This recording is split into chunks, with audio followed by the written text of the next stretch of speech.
தவக்காலத்தின் 33ஆம் நாள் வாக்கு. இன்றைய நற்செய்தியில் விபசாரத்தில் கையும் மெய்யுமாக இவள் பிடிபட்டாள் என்று சொல்லி பாவி இவளை கல்லால் இருந்து கொள்ள வேண்டும் என்று சட்டம் சொல்லுகிறது. நீர் என்ன சொல்லுகிற என்று இயேசு ஆண்டவருக்கு முன்னால் ஒரு சம்பவம் நிறைவேறுகிறது. இயேசுவோ உங்களுள் பாவம் இல்லாதவர் முதல் கல்லை எறியட்டும் என்கிறார். இதன் மூலமாக அனைவரும் பாவிகள்.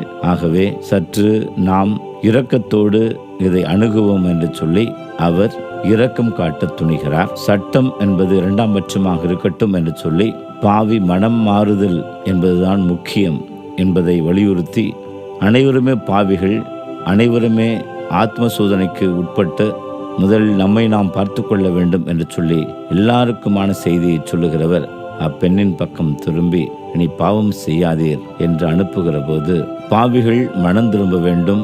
அவர்கள் சட்டத்தின் அடிப்படையில் சாகடிக்கப்பட்டால் பிரச்சனைக்கு தீர்வு இல்லை.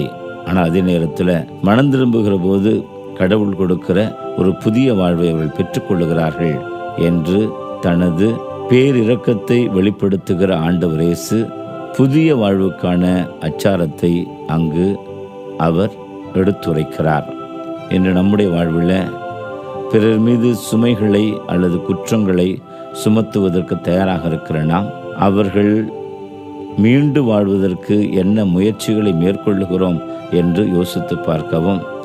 தீர்ப்பிடுவதற்கு நமக்கு எந்த அதிகாரமும் இல்லை, தீர்ப்பிடுகிற ஒரு ஆண்டவர் மட்டும்தான் என்பதை புரிந்து கொண்டு நம்முடைய வாழ்வில் நாம் எந்தெந்த நிலையிலிருந்து மனம் திரும்ப வேண்டும் என்பதை உணர்ந்து கொள்ள இறைவன் கொடுத்திருக்கிற ஒரு சுய பரிசோதனை செய்து கொள்ளுகிற இந்த காலம் என்பதை உணர்ந்து நாம் நம்மை பார்த்து நம்முடைய வாழ்வை செப்பனிட்டு ஆண்டவரிடம் திரும்பி வர முயலுவோம். இறைவன் இதை முழுமையாக ஆதரித்து நமக்கு நிறைந்த ஆசிரை கொடுப்பார். ஆமென்.